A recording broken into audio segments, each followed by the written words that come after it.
Si Kristo mao ang pulong sa Dios. Matod pa sa Gospel ni San Juan sa pasiuna niyang chapter 1, ang pulong diha na sa wala pa mabuhat ang bisan unsa. Unya pinaagi sa pulong ang tanan nabuhat. Nya dayon pag-ending ang pulong nagpakatao. Ana, mao na si Jesus ang pulong nga nagpakatao. The word incarnate. Mutuo ba mo nga si Kristo mao ang pulong sa Dios? Sure? Maayo. Niya ang tanan nga gipamulong ni Kristo pulusad pulong sa Dios. Mutuo mo? Karon kay nituo naman mo, musunod mo.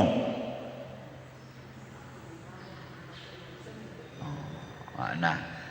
Og mauna ni ang giingon ni Kristo pagkadautan ining mga tawhana. Nga naman, igo ra silang maminaw sa pulong apan dili mutuman. Nga naman, way pagtuo nga tinud-anay.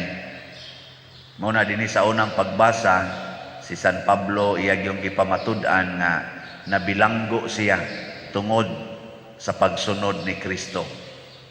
Nya si Kristo matud pang San Pablo, isip tao, isip pulong nga nagpakatao, kaliwat ni David. Apan isip pulong sa Dios, siya Dios ug anak sa Dios. Muna nga wa gid untay pulong ni Kristo nga di nato tuuhan. Muna ningon si Kristo diri sa atong ebanghelyo, ang rayna sa habagatan ming travel og katunga sa kalibutan aron lang maminaw sa pulong ni Solomon. Kato si Hari Solomon kay gitugahan man to og kaalam sa Ginoo. Matud pa niya ni ay labaw pang Solomon. Nga naman ang gisulti ni Solomon mao ang pulong sa Dios. Kaning nagsulti karon mao na gid ni ang gisulti ni Solomon. Perting ninduta no. Kana bitang atong mga donors na tuas gawas nasod or naas laing mga lugar, muanhi man sila dinhi.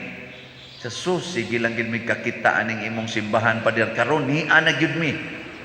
Hay may importante katong naas TV o kaning ni ana gyud dinhi. Lipay kay sila kani abot gyud sila picture pader picture kay sus kita na gyud kanamo di na gyud ni TV, ikaw na gyud ni. Ana lipay kay sila ya donate dayon. Di mo malipay mo donate sila. Mo palit dayon dito kay pa-picture god. Nya lipay kay sila nga nakapa-picture. Pero kamo nga nagsigig simba dinhi, magsigig lingi sa orasan, nusam ni mo magyaw-yaw ni pariay. Ang dili taga dinhi, hapit na lang yung dili mo lakaw, sige lang yung istorya. Mo na siya. Si Kristo sa dihang nikuyog na siya nato, ato siyang gibaliwala. Pero sa kadtong sa una nga minsahiro pa sama ni Jonas, sama ni Solomon, ang mga tao mangita Ginoo. Pero pag abot na gyud sa Ginoo nga nanay gyud sa ilag yung atubangan, kuyog na nila, dili lang igo nga ilang gibaliwala ang iyang pulong, ila pag yung gidagmalan ang Ginoo, gilansang pag yun sa cross. Muna nagkinahanglan gid ta og model unsaon paghigugma, pagpaminaw, o pagsunod ang pulong sa Ginoo. Kinsa may atong model, wa gilain ang naguna, ang mahal nga Birhen Maria. Ang mahal nga Birhen, bisan pag ang pulong wap mo abot niya, iya nang gihigugma. Pag abot sa pulong nga iya nagyong gimabdos, iya gyong giatiman ang pulong aron matao. Sa dihang natao na, wa gyud katilaw si Jesus bisag usa na lang kakusi ni Maria, bisag yaw-yaw na lang kay nganuman giila gyud ni Maria nga mao ni ang pulong sa Ginoo. Kita kamo mga inahan, kasagaran ninyo magsigpangandoy og bata, maghilak-hilak pag wa gyud mamabdos. Inig kamabdos na Nya inig panganak, igsiaw-siaw nas bata, kusi, yaw-yaw, hapak, nga buang man. Mangandoy sa bata, nya inig humag panganak og kaduha, palaygit dayon. Dinhira kutob ang akong pagpangandoy og anak. Ayaw na kong puni sa ikatulo, maglagot na ko ana. Uy, mao na, musimba. Sige, simba ta kay Padersiano ron misa.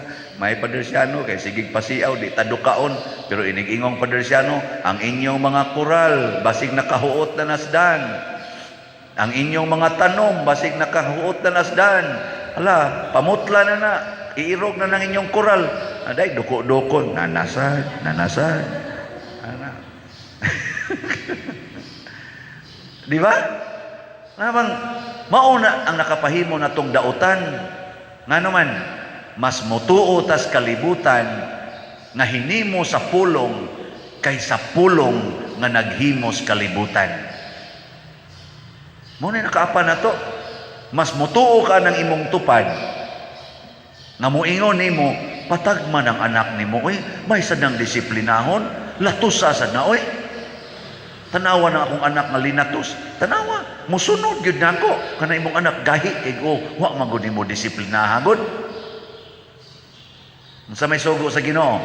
Mga ginikanan, ayaw palaguta ang inyong mga anak. Nya, ug imo nang latoson, imo nang kasaban, di ka na maglagot. Hay man roy mas sundo nimo kanang imong silingan o ang Ginoong nagingon ayaw palaguta ang inyong anak pagpakamatay mo para sa inyong gihigugma. O ana, hay may sundo nimo ana ron. Buwagin ang bana nimo wa man ginay ayo sukad pagkaminyo ninyo mao na ginay batasan gaantos gyud ka ana nasayop kag pili ana buwagin na do na kay rason pagbuwag ana. Ana, niyang sugos Ginoo sa kasakit ug sa kalipay, sa kahamugaway ug sa kapitos, sa sakit ug sa maayong panglawas, hangtod patyon kas imong bana, unungi siya. Abe, karon ug musulti ana ang Ginoo. Mingon na sa ka, nasa nas padir anang bana-bana. Nya kusukin, praise the Lord, Lord, ikaw ra gyud Lord, ikaw ra gyud ang akong Ginoo, ikaw gyud ang akong sundon. Ingos Ginoo, pakiguli sa imong bana, ayaw lang Lord, ayaw lang. Kay kulatahon man ko ato Lord. Ang Ginoo ako di ay, sa dihang nakiguli kong hudas, sa dihang nakiguli ko sa mga tao, wa day ko kulatahan. May biya tatong patyon ang tanang tao, kay sige naman to sila simba sa laing mga Diyos-Diyos. Tuwa ra ko sa langit gud ni anhi ko sa kalibutan aron makiguli unsa may gibuhat sa mga taong akong gigugma. Gikulata ko, gipatay ko nga ikaw ang imong bana kausaras usa ka tuig katamparuson. Nya moatras na ka. Be. Ito ba? Ikaw pariya ka, di lang ka kakolekta kada nimo misa, din aka mo misa kay way kolekta. Unsa man ka? Pari ka o demonyo? Wala. Pari ka o negosyante? Ngano mag-agad man ka sa kolekta aron ka mo misa? Ako mag-agad din niya sa kolekta, pero naa mas maayo. Di ba? Maura na yata. Og di san mo muhog sa kolekta, unsa mga klasihas pagkakatoliko? Di ba? Musimba ka, di ka muhog sa kolekta, unsa mga klasihas pagkakatoliko? Pangutan na ko rin mong kaugalingon. Mo na siya. So, ang pulong sa Ginoo mas importante kaysa kalibutan. Kay ang kalibutan namugna sa pulong sa Ginoo. Ana. Si Kristo mas importante kaysa anang imong tupad. Mas importante kaysa pari. Muna ay mo pagpilig pari o manimba mo. Sige ra mong pilig pari anton mangadto na lang mo sa laing parokya noon. Diha mo simba ng inyong pari sa kasakit o sa kalipay, bahala nagang naong nga nawa na lami. Kay utro sa nang wa na lami is inyong naong. Pag inantos ay mo diha, kay naa diha ang kasantos. Sunda ang pulong sa Ginoo, dili ang pulong sa pari. Dili ang naong sa pari. Di ba? Ang saban, sakto? Niyag mo ingon ang pari, kinahanglan, mo donate gyud mo kay para sa atong project sa simbahan. Ang saban na, pulong sa pari, pulong sa Ginoo. Ha? Ang say pari, pulong na sa Ginoo, kaya ingon sa tukura ang akong templo. Tukura ang akong templo. Di gamit mga Ginoog mga hari aron pagtukod siyang templo. Unsa man taon mo Ug moingon ang Ginoo, hog mos kolekta kay akong isugal sa kasino. Unsa man na? Pulong sa pari, pulong sa Ginoo. Kana pari. Hog mos kolekta kay akong ipalit og diaper. Unsa man na? Pulong sa Ginoo, pulong sa pari. Pulong sa Ginoo kay panghatag man sa mga bata nga way diaper. Charitable work mo na gitawag og Paris Caritas. Pangutan na sang pari, kinsa man ang anak dre? Anak sa akong gihigugma. Tagay dayon kay gihigugma sa pari ang tanan mang parishioners.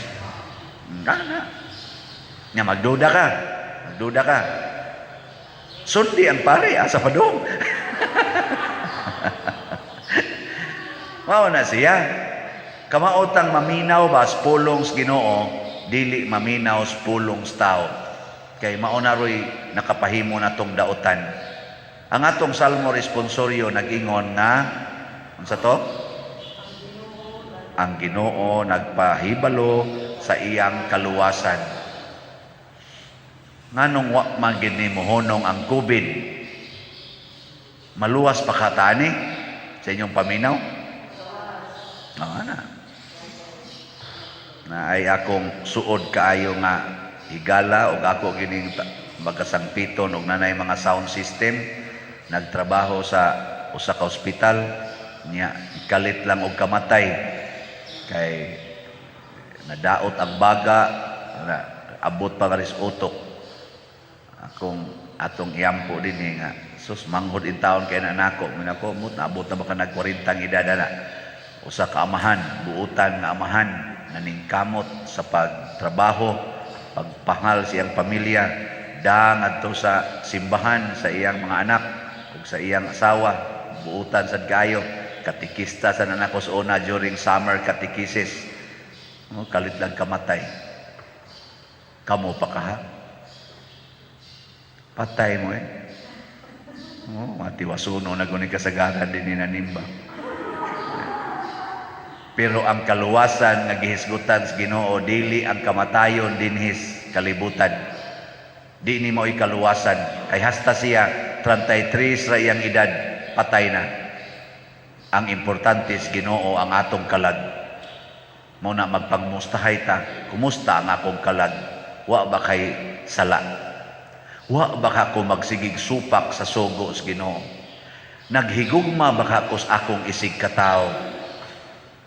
Ang katilingban ba kay akong gitanaw o ang akong kaugalingon? Karon bitaw na ay mga karsadang gipanghimo, gipang ispalto, ang gipang simento ba? Aniago sa atong parokya gud. Mao pa lang gani pagkasiminto, di pa gani mapaagian, giparkingan na. Naku, kain ka gibutang ang hunahuna ani mga tawhanang na malit og sakyanan, ni ang himuong parkingan ang public domain, ang public road. Tungod lang kay ang imong balay naa dihas dool, nya mo imong himong parkingan ang karsada nga mahimo na lang hinoong one way imbis two way. Imo pa kang gihunahuna ang imong silingan, ang imong katilingban. Nya moatbang pog parking ditong pikas balay, anahimo na yung mura og driving challenge. Ana. Nya, imo pa kang gihunahuna. Kani sa parking lang ni. Kanang sakyanan, personal gida nato. Naa ginay balaod nga ayaw i-parking sa karsada dito gani sa Cebu. Klamanday na. Pero naa pag yung mga maldito kaayo nga di gyud maklaman. Ang niklam, maunahin mo klam ang baba. Kinsa na? Nya, Siging simba. Ay noon, ka natingin na marking tuwa sa na simba-simba. Kaya nanimba pa na, di na mo parking, oy. Kamo din yung nanimba, naama mo isakyanan, mo parking mo dan. Congratulations. Kaya magsigi kang simba, anak ka parking dan, buangon ka. So pasagdahin na lang ng mga mawa mo simba, pero mas maayo, nga ato sa silang sangyawan sa mahigugmaong paagi. Na ayaw in taon, supaka ang kaayuhan sa katilingban, kay maunay pangandoy sa Ginoo. Maunay makaluwas nato, maunay makapahimo natong balaan. Kutob sa mahimo, mo paambita. Kutob sa mahimo. Isip katilingban mo paambita. Di nato huwaton nga maparihatas mga tao sa Ninibe nga gitagaan na lag 24 kaadlaw aron mamatay silang tanan, una pa maghinulsol. Ayaw paghuwat nga ma-stage 4 cancer ka, una pa ka maghinulsol. Ayaw paghuwat nga nunay linog nga moabot og mga lusno ang atong edipisyo, una pa ta maghinulsol. Nga dunay bagyong Yolanda nga mopatay og daghan kay mga tao or tsunami bakaha, una ta maghinulsol. Di ta maghuwat nga duna pay laing COVID-19 or coronavirus nga mo damag nato nya patyon ang minilyon ka mga tao, una pa ta magampo. Kada adlaw, huna-hunaa ang imong silingan, huna-hunaa ang katilingban, dili ang imong kaugalingon. Kinsa may moatiman sa tong kaugalingon? Ang nagbuhat nato ang Ginoo. Muna ang mahal nga birhen, okay ra gid niya nga namatay iyang anak para sa katawhan. Okay ra gid niya. Wa gid siya reklamo. Kinsa may ni console niya, kinsa may ni hupay siyang kaguol. Ang gahom sa Dios pinaagis Espiritu Santo. Muna inig pangadji nato sa santos nga rosaryo, mahupay gyud ang atong kaguol. Masulbad gyud atong mga problema. Basta mangadji ug motuman sa mga pulong sa Ginoo. Ala, manindog na ta.